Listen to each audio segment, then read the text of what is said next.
August heat in Austin that year made everything feel like it was melting in place. I was 16, still living with my mom and my little sister Leah in a third-floor walk-up on East 14th Street. The hallway always smelled like reheated leftovers, and the walls were thin enough to hear the neighbors arguing through them. The elevator had been out for months. Most of my days were a loop. I'd work the early shift at a smoothie shop off Red River, then come home to help Leah with her math packets, while Mom worked her second job at the diner. Our building wasn't much another aging 70s brick complex with creaky pipes and a flickering hallway light, but we'd lived there for 5 years. It was the kind of place where everyone knew a little too much about each other. That's how I first noticed Connor Brandt from 5B. Not because I wanted to, but because you couldn't not notice someone in a place like that. He was 23, back from dropping out of college in Dallas and working nights at a warehouse across town. At first, he was background noise, the guy who smoked on the fire escape and mumbled greetings in the hallway. But by mid-July, something shifted.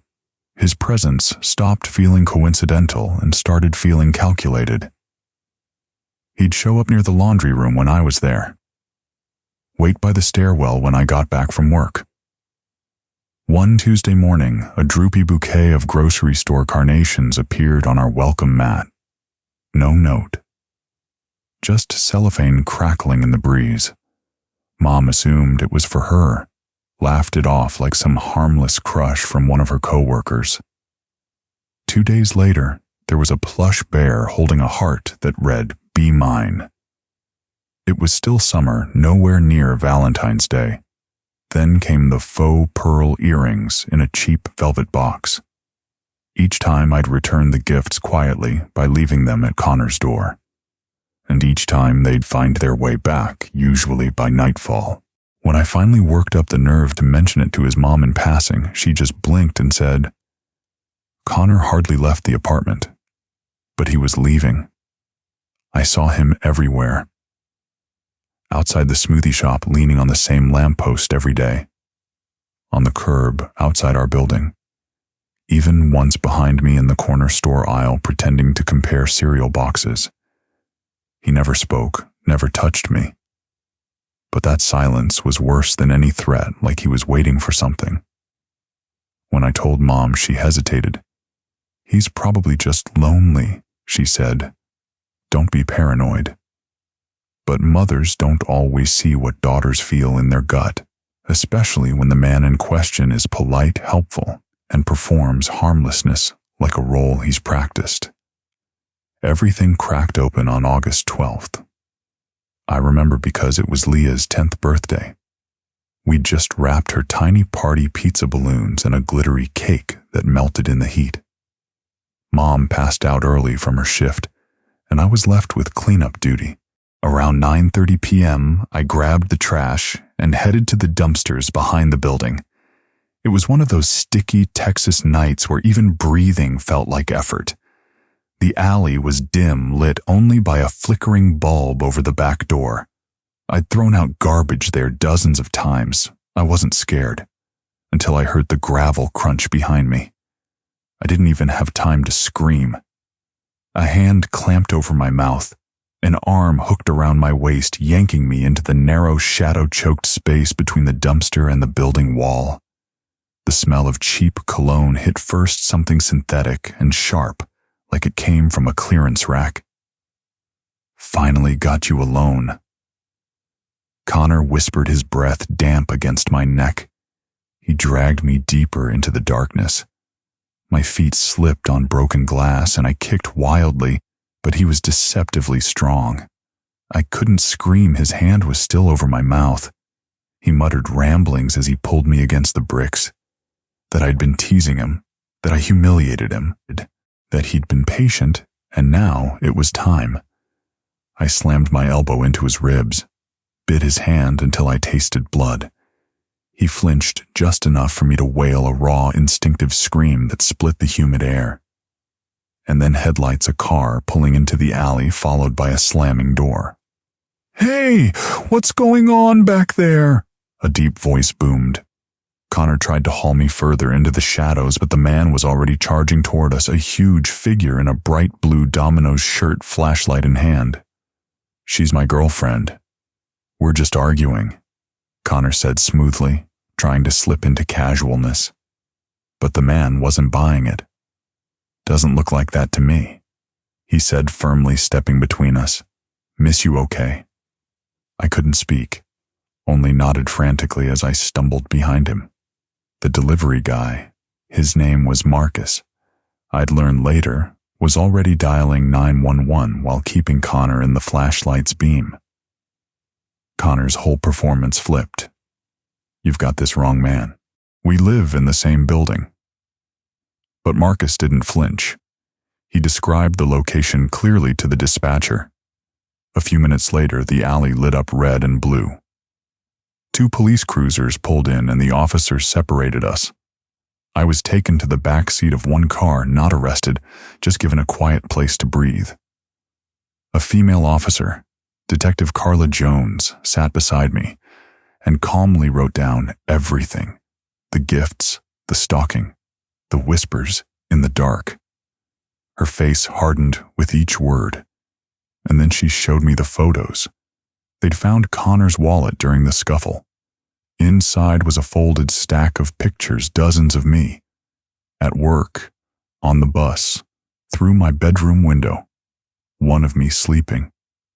That was enough. They arrested Connor on charges of assault, stalking, and attempted kidnapping. Mom came running down in her robe, Leah behind her in pajamas. Marcus stayed, gave his statement, and accepted my shaky hug with grace. He said he'd taken a different delivery route that night on a whim. I still call it fate. The days after were a blur. Court visits, restraining orders.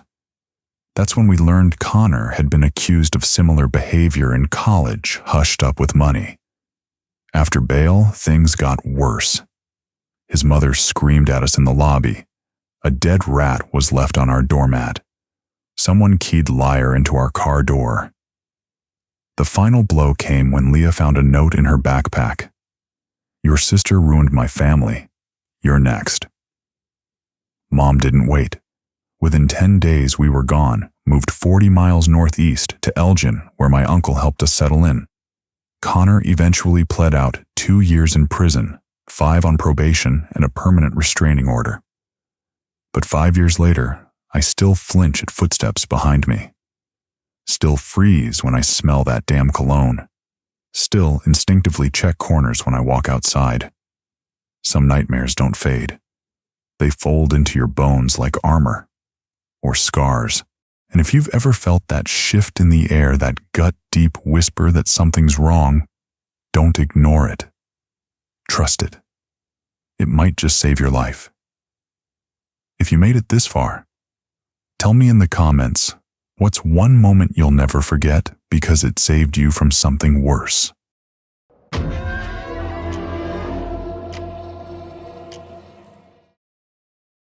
That first morning on Oak Ridge Street, I stood in our new kitchen sipping instant coffee from a paper cup while Clara unpacked boxes in the living room. I had just turned 45, she was 43, and we had finally bought our first home together after nearly 2 decades of marriage. The place had its flaws, peeling wallpaper, creaky floorboards, and a furnace that rattled like it was on life support, but it was ours. Clara had recently become head nurse at Riverside General, and my consulting gig had finally brought in enough steady work to qualify us for a mortgage. We'd closed 3 days earlier. The house, a weathered brick colonial at 4327 Oak Ridge, had been sitting unsold for 8 months. Our realtor mentioned some tension with neighbors, but we figured that meant the usual lawn disputes or noise complaints. If only we'd asked more. The first clue that something was off came around noon. I was hauling a bookshelf up the front steps when an elderly man appeared at the edge of our driveway, dressed in crisp khakis and a tucked-in polo despite the early July heat. He stood ramrod straight eyes, pale and unblinking, "Welcome to the neighborhood," he said, thrusting out a hand. Graham Richter, 4325. His grip was too strong, his eye contact too intense. "Hope you folks are more civil than the last owners." He nodded toward the house on our right, 4329, and his jaw tensed. "Just remember, property lines matter. That maple tree drops leaves into my yard every year. I expect them cleaned up." The Farnells never understood that simple decency. He turned abruptly and walked off before I could say a word, leaving me halfway up the steps with a teetering bookshelf.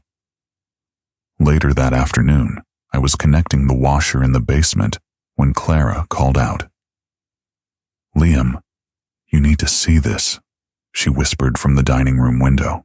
Outside, Graham was pacing the fence line with a surveyor's wheel scribbling in a small notebook.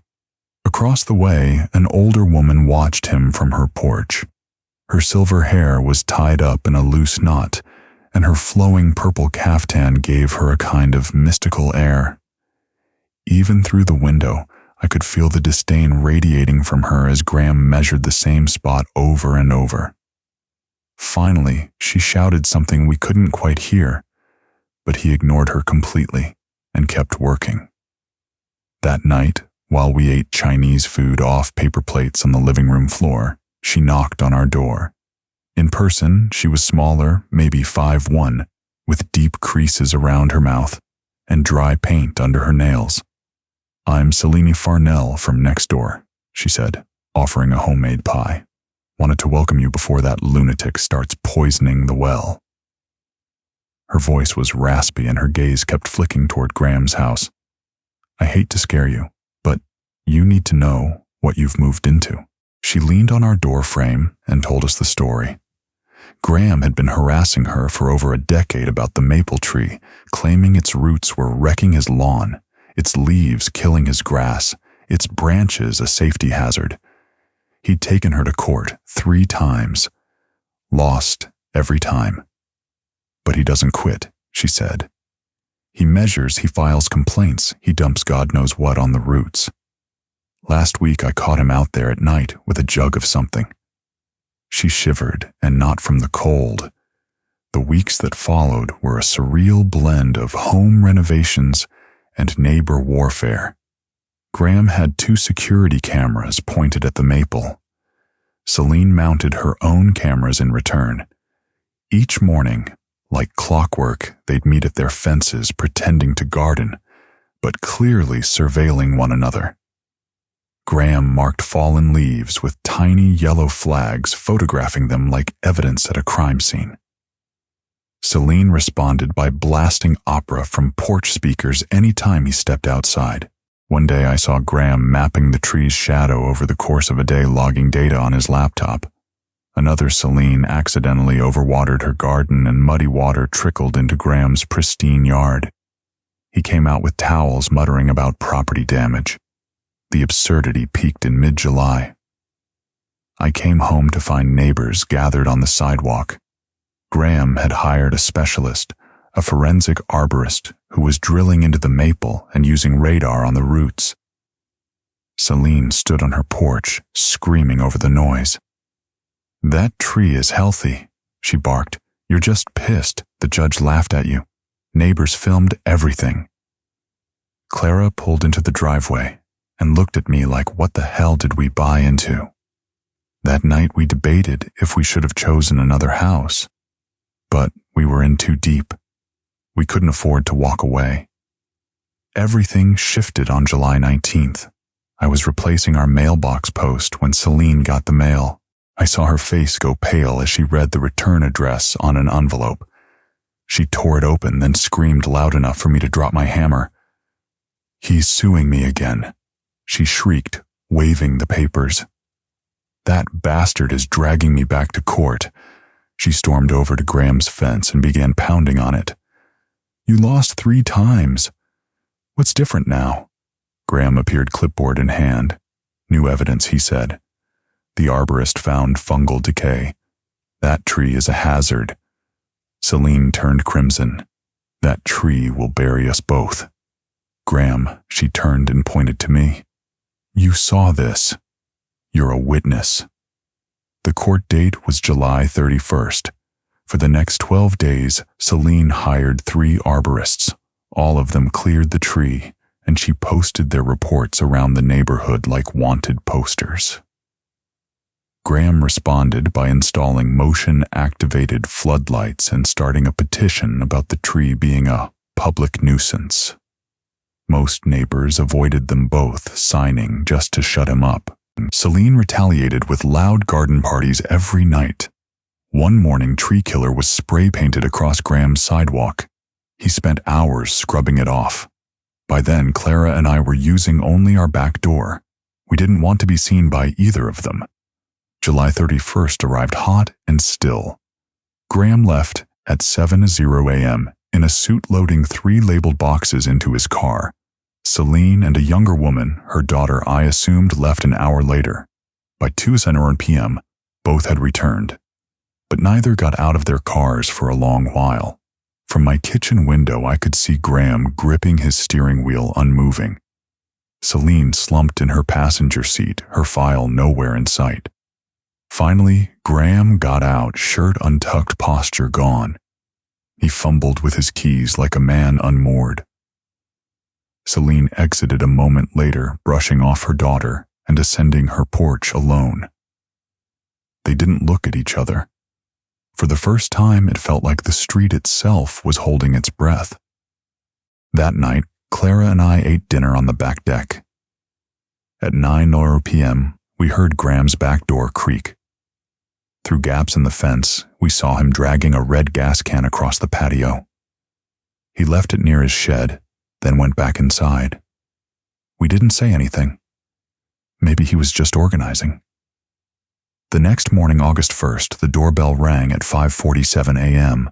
Clara and I rushed downstairs. Through the peephole, I saw Celine's daughter, pale and barefoot, her face streaked with tears. "Please," she gasped. "Call 911. Something terrible's happened." Behind her, smoke curled above Graham's yard. Orange flickered across the sky. The maple tree was on fire. Flames climbed it like golden snakes, and the smell of gas was unmistakable.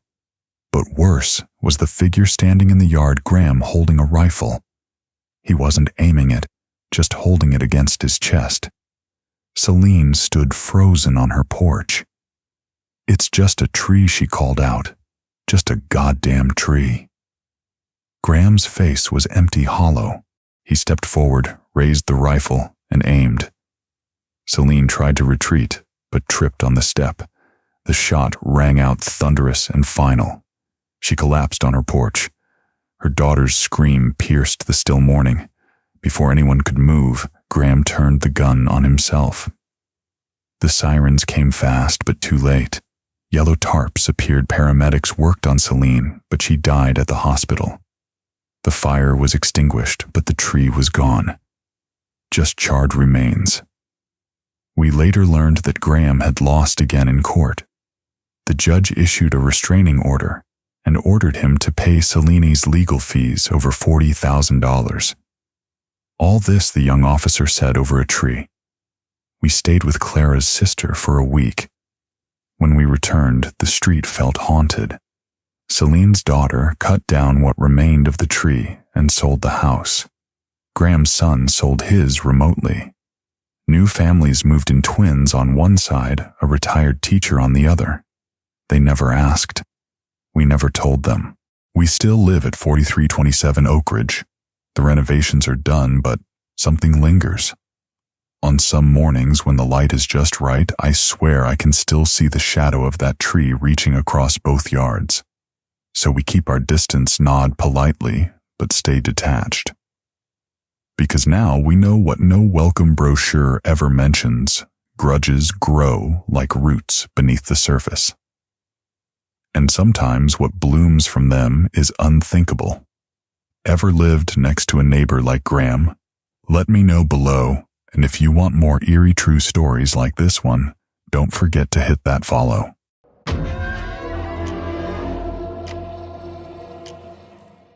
That first morning on Oak Ridge Street, I stood in the kitchen of our new home drinking instant coffee out of a paper cup while Harper unpacked boxes in the living room. I was already used to night shifts at St. Mary's Hospital by the time I turned 31. The ICU needed seasoned nurses during those shadowy hours when the world seemed frozen in sleep. The pay was decent enough to justify living my life in reverse. For nearly 4 years, I'd lived in apartment 2B at Brookfield Manor, a squat aging complex with walls thin as paper and a landlord who responded to maintenance requests like they were invitations he'd rather decline.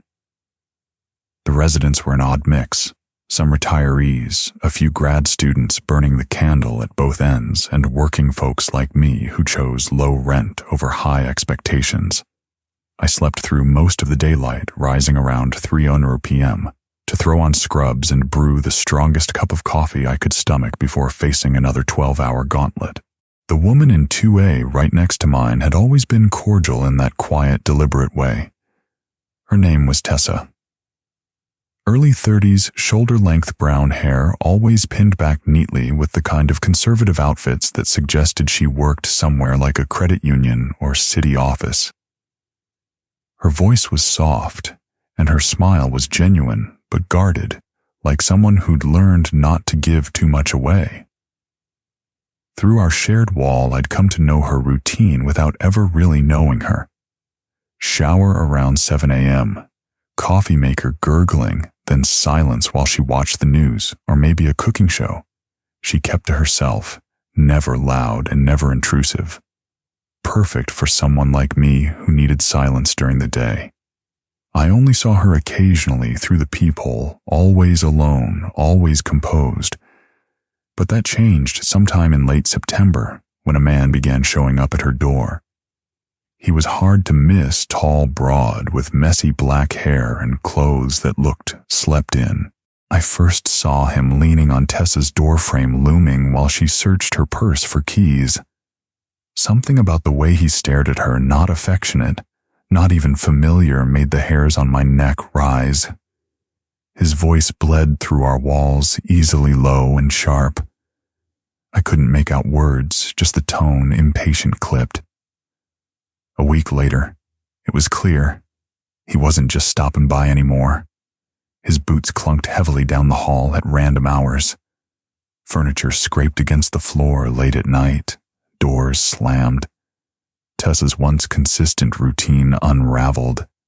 She left earlier in the morning, came home later, and when she was there, well, the tension seeped through drywall like mold. By early October, I started waking up mid-afternoon to arguments muffled, but unmistakable. His voice barked, hers barely rose above a whisper.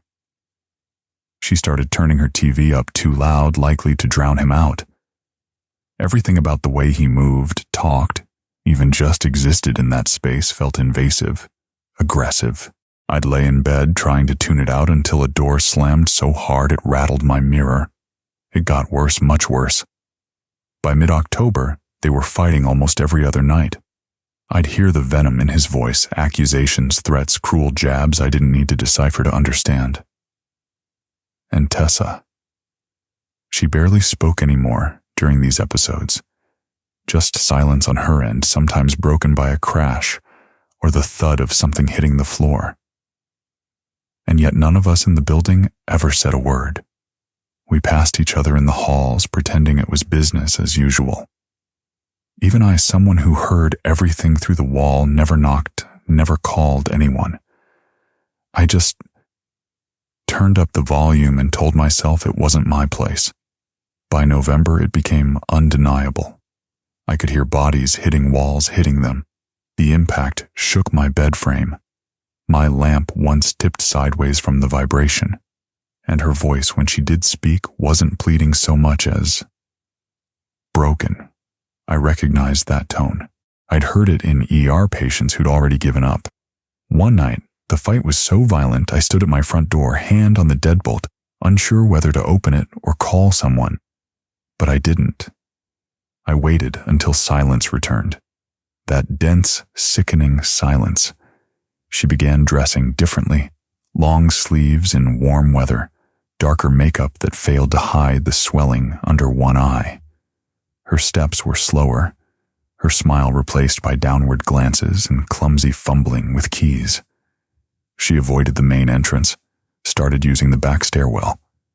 Every part of her seemed to be shrinking. The night it happened, I was on duty at the hospital like usual.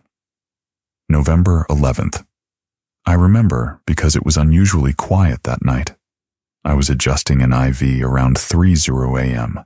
when I thought of Tessa, and whether another one of their fights was happening just a few feet from my empty bedroom. At 7:00 a.m., I drove home like I always did. Same streets, same sleepy neighborhoods, same gas station I always passed without stopping. But when I pulled into the Brookfield Manor parking lot, my breath caught. 3 police cruisers, an ambulance, a van marked for the coroner. I figured maybe it was Mr. Green in 1C. He'd had health issues for months.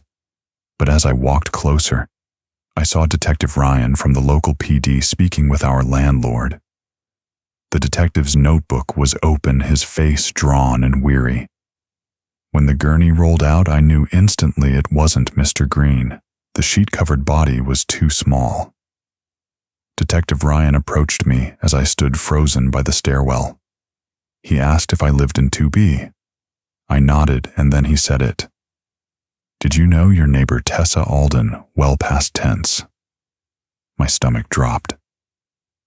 He explained that Tessa's boyfriend, one Kevin Hartley, had called 911 around 5:00 a.m., claiming he found her unresponsive.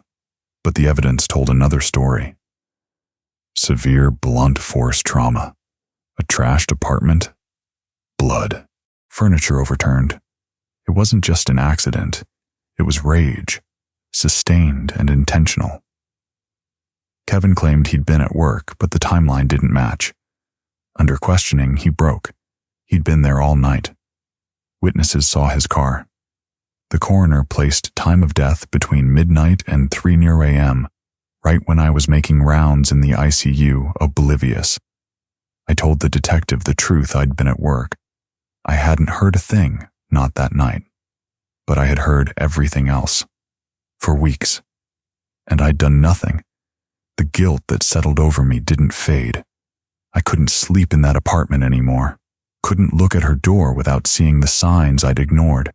The sounds I'd dismissed, the moments I could have acted but didn't. I transferred to day shifts, moved across town, but even now, I wake up some nights, no longer in 2B, still convinced I hear her voice faint and pleading through walls that don't even exist.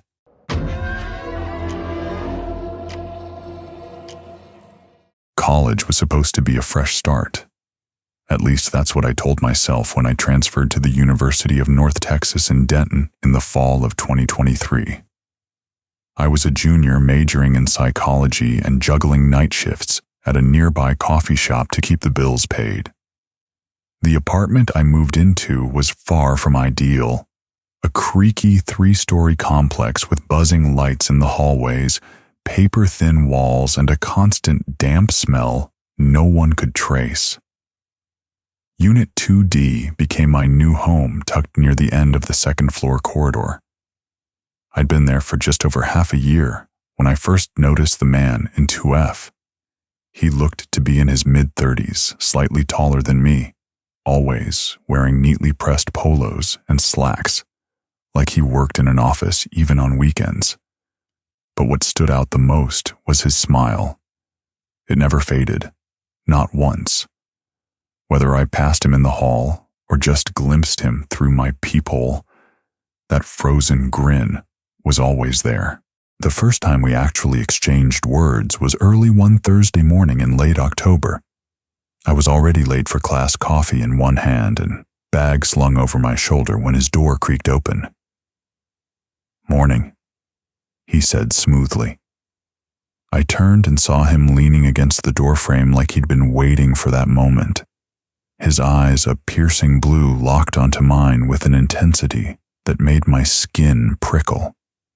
I forced a polite smile, muttered a response, and continued toward the stairwell. But I could feel him watching me even after I turned the corner. I told myself it was nothing. just a neighbor being neighborly. But it never stopped. He was always there. Morning, night, weekday, weekend, it didn't matter. The second I stepped out of my apartment, his door would open, like he had a sixth sense. He never told me his name, never asked mine, and I never saw him speak to anyone else in the building. Just me. I brought it up once to my friend Lisa while we were studying. She brushed it off. Maybe he just has perfect timing, she joked. But Lisa didn't live in the building. She didn't see the way he'd lean out into the hallway and stare even when I was halfway down the stairs. Or how late at night, I'd hear his door creak and footsteps shift just outside mine. The smell started in November, a thick, sweet odor like rotting fruit and cheap perfume. At first, I thought maybe someone had spilled something in the hall, but the scent clung to the air like damp smoke, strongest around his apartment. I ran into Ms. Ramirez from 2C one morning as she was checking her mail. "You smell that?" I asked. She didn't look up, just nodded quickly. "Something ain't right with that man," she muttered, then walked away faster than I'd ever seen her move. After that, I started avoiding 2F's side of the hallway entirely. I'd sprint past breath-held keys ready in my hand, but even locked inside my apartment with windows open and candles burning, the smell crept in. That December, his behavior escalated. I started catching glimpses of him through my peephole at 2 or 3 in the morning. He'd just stand there unmoving, staring straight ahead. Once, I saw him dragging a heavy, scuffed black suitcase toward the elevator, sweat staining the back of his shirt despite the cold. Another night, I came home and found him scrubbing the tile outside his door. The bleach was overpowering, and he scrubbed like a man possessed. When he looked up and smiled at me, eyes bloodshot, grin stiff, he whispered, "Spring cleaning," even though Christmas lights were already up. That week, he got bolder. Instead of the usual morning, he started saying things that twisted my stomach. "You're a psych major, right?" he asked one evening. I froze. I'd never told him that. "You remind me of someone I used to know. She was studying human behavior too." He stepped closer. She had this way of looking at people, like she could see through them. I offered a forced laugh and walked faster toward my door, heart thudding. He asked about my family, my class schedule, if I lived alone. I started lying, but it didn't help. One Friday night in early December, I came back from a late study group around midnight. The hallway was darker than usual. One of the lights had blown. The smell hit me immediately, stronger than it had ever been. I gagged, fumbled with my keys, and then I heard it, the click of his door. "Long night," he said, stepping out barefoot, wearing stained pajama pants and a hoodie with the zipper broken. I turned, and for the first time, I felt real fear. His eyes weren't calm anymore. They were wild, jittery. He stepped closer. "I've got something incredible to show you," he said, voice low and trembling with excitement. "She's beautiful. You'll see. Her eyes, they're still perfect." That word "still" chilled me. I jammed my key into the lock, finally got the door open, and slammed it behind me. I didn't sleep that night. I couldn't. By morning, sirens filled the air. I looked out and saw police flooding into the lot, lights flashing across the windows. I peeked into the hallway to find Ms. Ramirez standing, frozen coffee shaking in her hands. "They went into 2F, she whispered, pale as a sheet, with masks. A detective soon followed. Gray hair, sharp eyes. Even she looked shaken as the officers filed out, one vomiting into a bush, another radioing for backup. They evacuated our floor within the hour. I stood near the stairwell as hazmat suits moved in.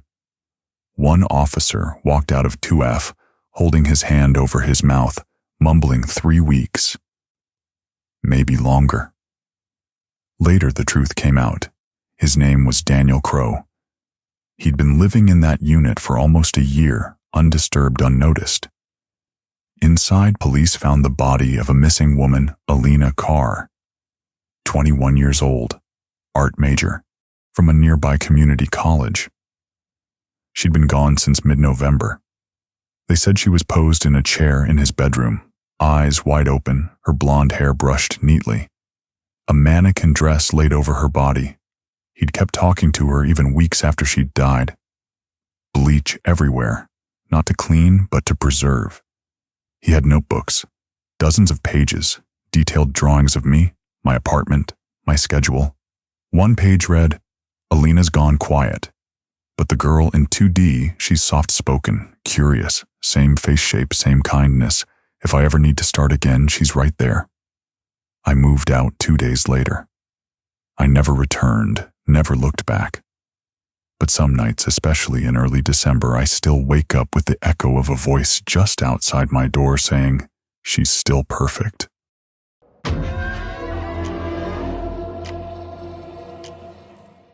I never imagined I'd be someone posting this kind of story online, but I have to say it out loud, or it's going to rot inside me.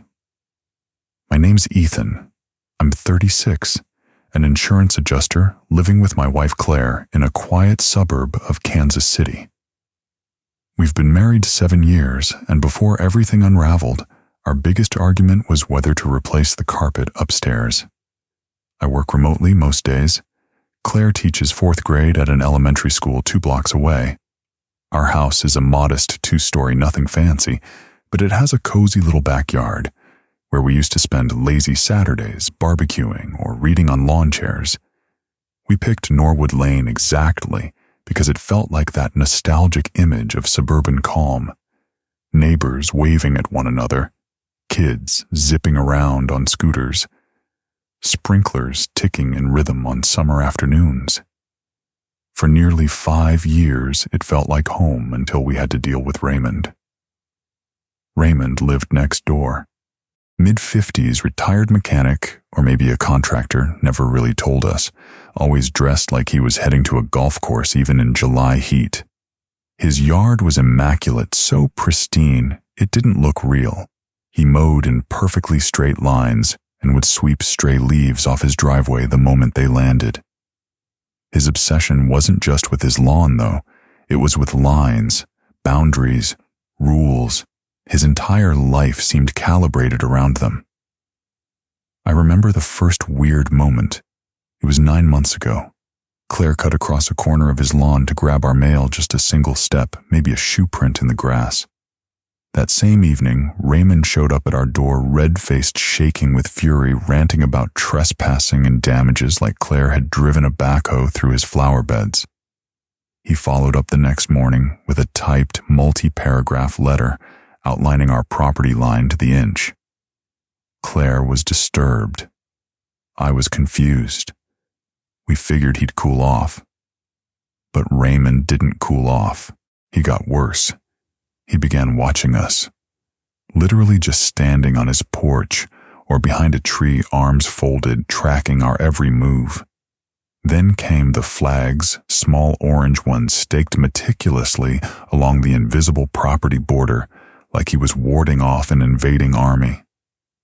At night, his new motion light would flick on and stay on for hours, aimed squarely at our bedroom window. One afternoon in February, our golden retriever Milo wriggled through a warped board in the fence and wandered into Raymond's yard. It lasted all of 30 seconds, but Raymond, he came out screaming like we'd unleashed a wild boar. That moment shifted everything. He escalated his campaign.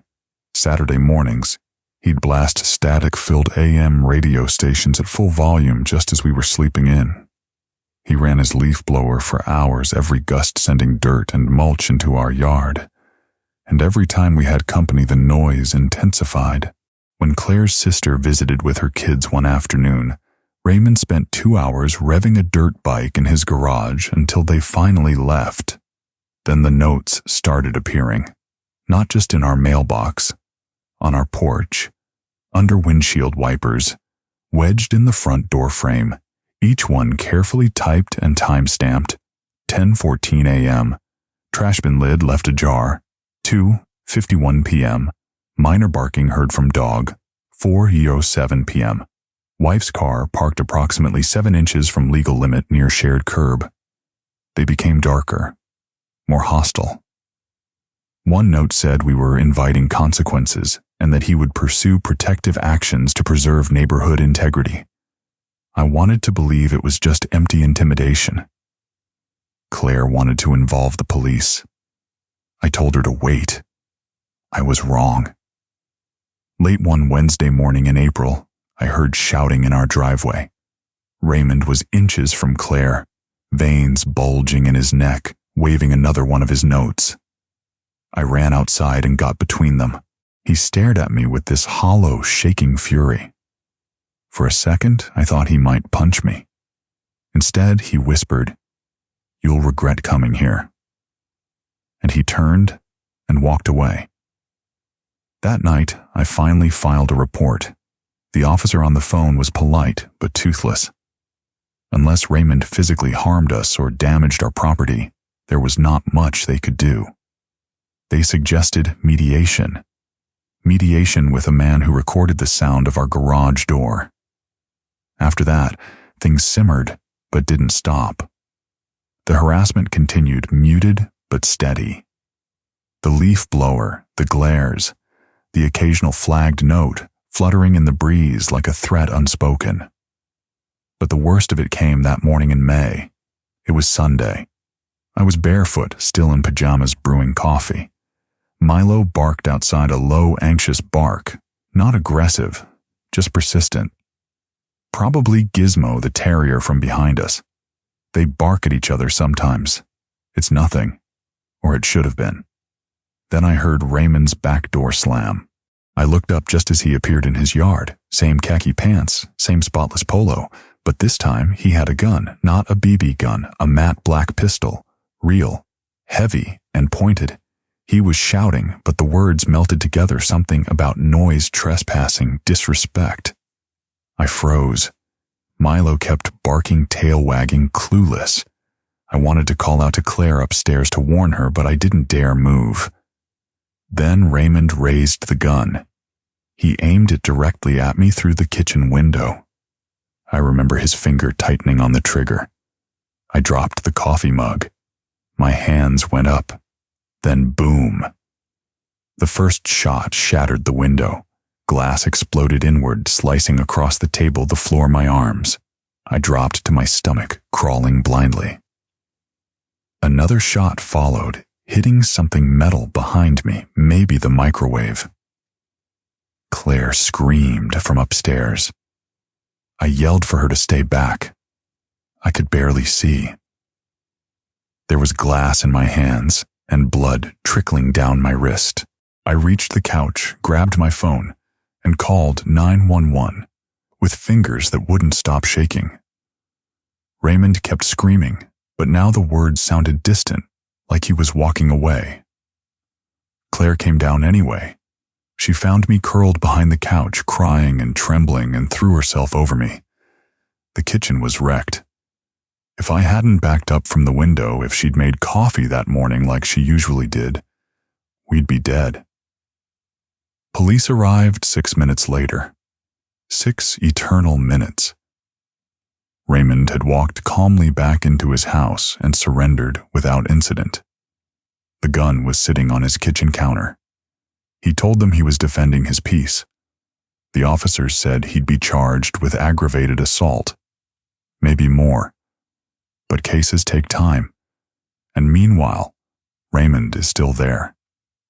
Next door. Out on bail. There's a restraining order in place, but that doesn't make Claire feel safer at night. We installed cameras, reinforced the windows. Milo won't go outside unless one of us stands with him. We're packing now, moving to the other side of the city. Sometimes I wonder if we'd reported him sooner, insisted on more action, could we have stopped it? But how do you explain to someone that your neighbor snapped because of a barking dog? would you have waited too?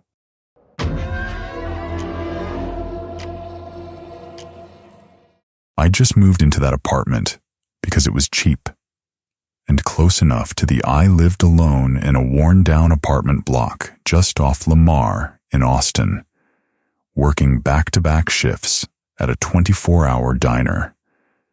My place sat in a horseshoe-shaped red brick building with a cracked courtyard in the middle and a laundry room that smelled like moldy towels and broken promises.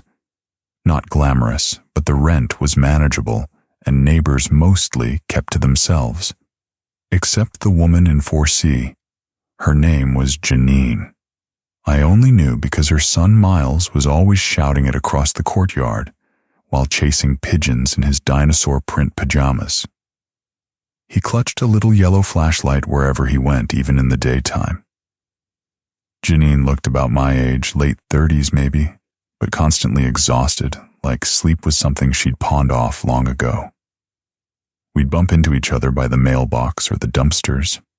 Small talk mostly. Over time, she grew more open, offering leftover spaghetti or asking if I could watch Miles for a few minutes while she grabbed something from her car. It felt harmless. Almost nice. Then one Thursday in late September, I twisted my ankle stepping off the diner's loading dock and went home early with frozen peas strapped to my foot. Rain tapped the windows like a warning, and I was half dozing when a black pickup pulled in. It parked crooked across two spaces. A man stepped out, tall, broad shoulders, hoodie too clean for our part of town. He didn't knock when he reached 4C, just walked in like he belonged there. I saw Janine's face when she opened the door. That wasn't welcome, that was fear. After that, the man came around more frequently. Never stayed long, but the entire building felt different when he was near, like the air thickened. I'd hear muffled arguments. Doors slammed. Once I heard Miles crying, that hiccuping, chest-hollow kind of cry that kids don't fake. I started recognizing the sound of his engine before I even saw the truck. Janine stopped speaking to me. No more pasta. No waves at the mailbox. Her windows stayed shuttered. Miles didn't run in the courtyard anymore. And I convinced myself it wasn't my place, that maybe things weren't what they seemed, that someone else would step in if things went too far. One night, maybe around 11 p.m., I was stretched out on the couch when something heavy slammed into drywall. The shouting started, Janine's voice sharp and terrified, his low and deliberate. I couldn't make out the words, but I felt them like static under my skin. Then came silence. Awful, deliberate silence. It lasted longer than it should have. Then Miles screamed. Not cried, screamed. I didn't move. I just stared at my ceiling fan as if it could explain anything. The next morning, I left early under the excuse of getting coffee, though my cupboard was full. Their door was closed, but a long gouge ran down the wood like something had been dragged across it. Outside on the landing was a single Spider-Man sneaker. I stood there too long, then placed the shoe gently by their door and walked away like it meant nothing. Days blurred. The guy's visits became less frequent, but when he came, the courtyard air would go cold. I saw Janine once through the blinds. Her posture was folded in on itself, like she was trying to disappear. Miles didn't play anymore. One afternoon, I saw him on their balcony gripping the rusted railing. I waved. He didn't respond. Just turned and walked inside. And then one rainy night in early November, they vanished. The truck arrived around 10 p.m. Furniture scraped. Glass rattled. Another fight. I stood by the window, fists clenched, listening. Then came a sickening thud deep enough that the floor beneath me shivered. Miles shouted Janine's name. That time I grabbed my phone, but I didn't call, just held it and stared. The next morning, their apartment was still. No cartoons behind the wall. No footsteps. No car in the lot. On day 3, maintenance arrived and began changing the locks. I asked what happened. Management said they left in a hurry. The guy muttered.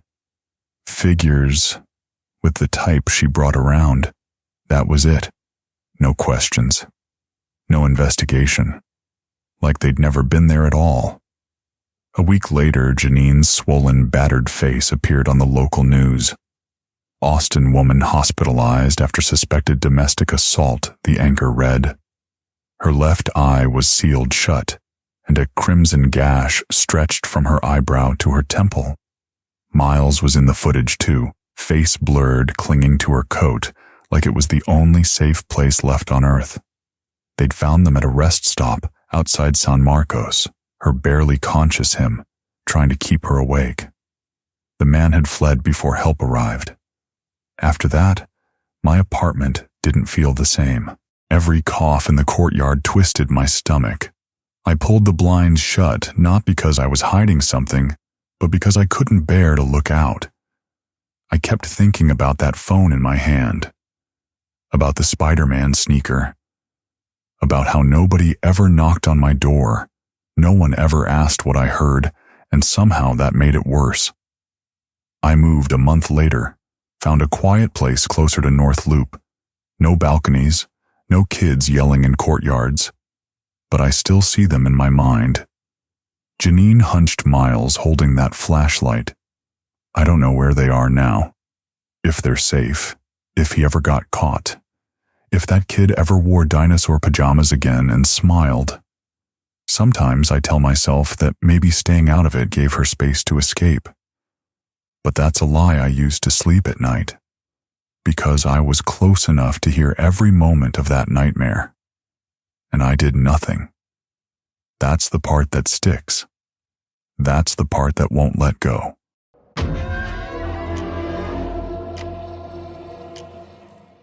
People love to say nothing ever happens in places like this. But they're wrong. I was 16, living in a quiet cul-de-sac just outside Austin, the kind of neighborhood where every dog had a name and the mailman got invited to block parties. My parents were always working, dad in IT logistics, mom managing a dental clinic, so I had a lot of freedom, more than most kids probably should. Most afternoons, I'd cruise the neighborhood on my bike or hang in our garage with the door up scrolling my phone, while soft music played so the neighbors wouldn't complain. At the far end of our street was this house that always looked like rain clouds were clinging to it.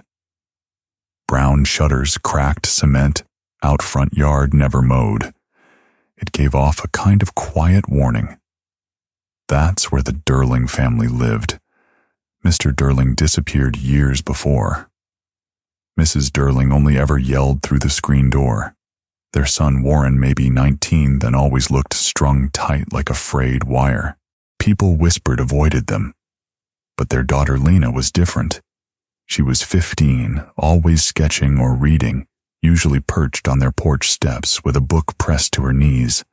I met her by accident, just a weird, quiet moment. I was swearing at a jammed bike chain when she walked by. She stopped crouched beside me and handed me a paper towel from her backpack. That was it. After that, we talked more.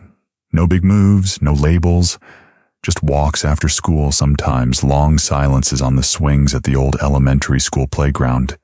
I never once stepped inside her house. That was unspoken. But the day I finally did it changed everything. It was early evening, summer light fading. Lena told me her mom was out and wanted to show me some of her drawings. We walked through the back down into the basement, and the second we hit the last step, something in the air shifted. It wasn't finished, just raw concrete cracked in places.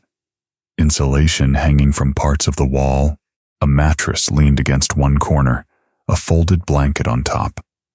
Rusted tools hung on nails still caked with what looked like mud. Or worse, it smelled like cold dirt and metal. But Lena, she acted like this was normal. She showed me her sketchbook portraits mostly, and honestly, brilliant. But the faces, she said they just came to her. One was Warren, hunched in a corner, hands over his face. Another drawing showed their kitchen table, but the shadows under it twisted and stretched unnaturally, like something was lurking beneath. I was staring at that one when I heard a sharp scrape above us. Her whole body went rigid. She locked eyes with the ceiling, then turned to me. "You need to go," she whispered. "No questions." I bolted out the back door through their tangled yard over the fence and didn't stop until I hit the streetlight near Mr. Lindley's place. That was the first time I felt like something real was wrong in that house. But I kept seeing Lena. We stuck to safe places. Our texts grew shorter. She stopped asking to hang out altogether. Then, one Saturday, I was heading back from a corner store near the gas station, taking a shortcut through the trees near the creek, when I heard someone say my name. Warren stood just inside the tree line, gripping a long wrench. His other hand twitched at his side like he didn't know what to do with it. He stared at me, eyes flat. "You think you can sneak around and no one notices," he said. I tried to play dumb. Backed up, told him I didn't know what he meant. But he started walking toward me, slow at first, then faster. I dropped my drink and ran. I don't even know how I made it out, but I ducked through the alley behind the tire shop and made it home heart, trying to escape my chest. I didn't tell anyone, not my parents, not even Lena. For weeks after weird things started happening. A figure stood across from our house late at night. My bike chain snapped clean in half like it had been cut. A dead bird showed up on our porch, deliberately placed beak cracked. I knew it was Warren.